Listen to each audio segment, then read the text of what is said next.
Boa noite.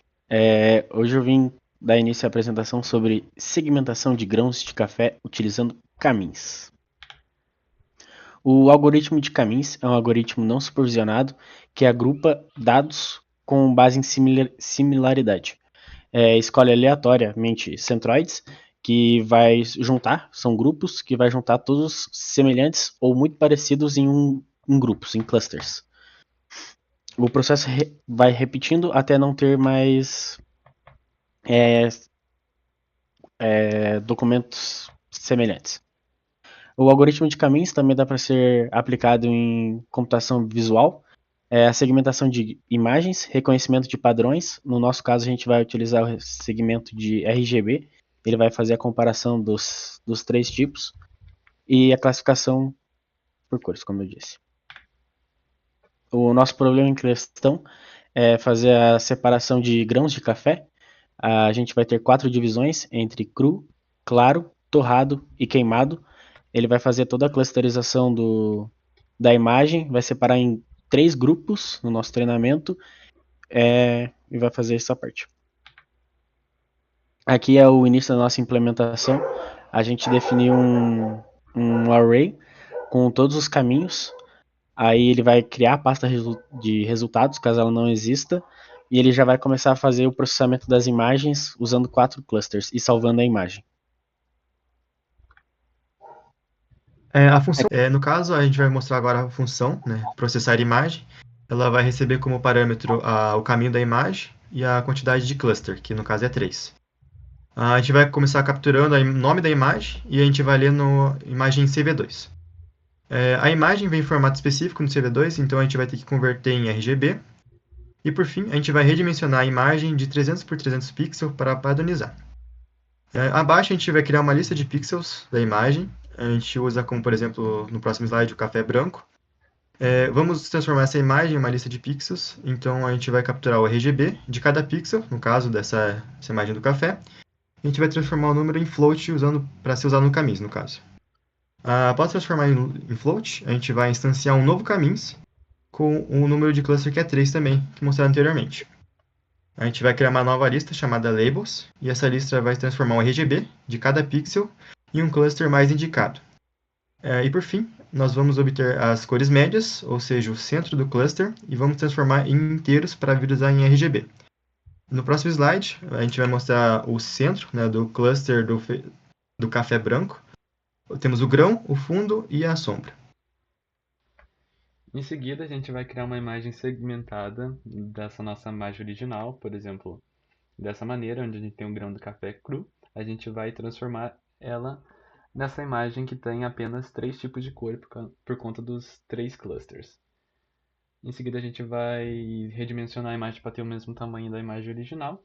E o próximo passo é identificar qual dos nossos 3 clusters, centro de clusters, corresponde à cor do grão. Então, para isso, a gente usa essa função aqui, onde ela recebe a lista dos 3 RGBs do centro do cluster e os labels, que são os vetores do nosso cluster.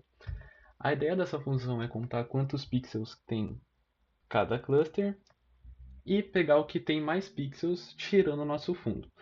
Então, para isso, primeiramente a gente vai contar quantos pixels tem por cluster. No caso daquele exemplo, ficou dessa maneira aqui. O primeiro centro deu esse valor, o segundo deu esse valor e o terceiro deu esse valor.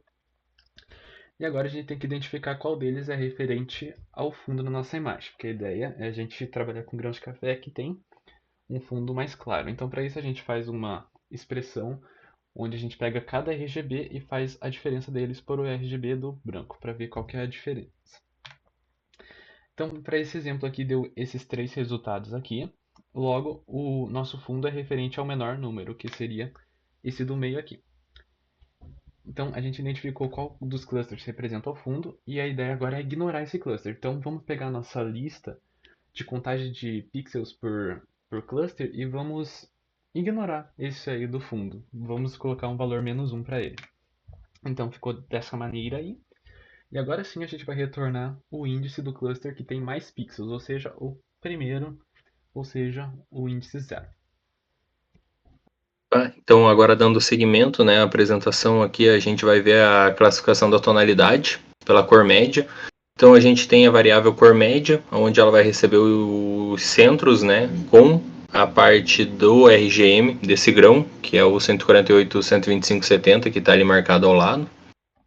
E a gente também tem a tonalidade, que vai ir para uma função que vai receber essa cor média como parâmetro. Aqui dentro da função classificar tonalidade, a gente consegue ver todas as regras que a gente tem dos grãos, né? Então, se é um grão verde, um cru ou claro, torrado médio e escuro ou queimado. Nesse caso do nosso RGM, a gente tem um grão cru, que ele se aplica ali em todas as regras.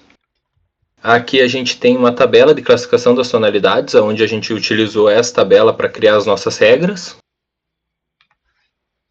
E aqui depois a gente faz a apresentação, né, do valor, exibindo o resultado com o IM Show. E ali a gente faz a plotagem mostrando o nome da imagem e a tonalidade que ele apresenta, que no nosso caso ali é o grão claro.png e o grão cru. E daí depois a gente tem a opção também de salvar essa imagem segmentada. E esse, no caso, são outros dois casos com grãos diferentes. É o antes e depois da segmentação. Esse é um grão torrado.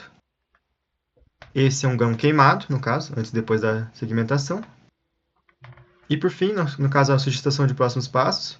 A gente pode expandir nosso algoritmo para identificar rachaduras, presença de brocas ou morfos. Também tentar fazer uma aplicação em tempo real, com esteiras industriais, classificação imediata e automática, no caso, durante o processamento. Enfim. Ficou bom?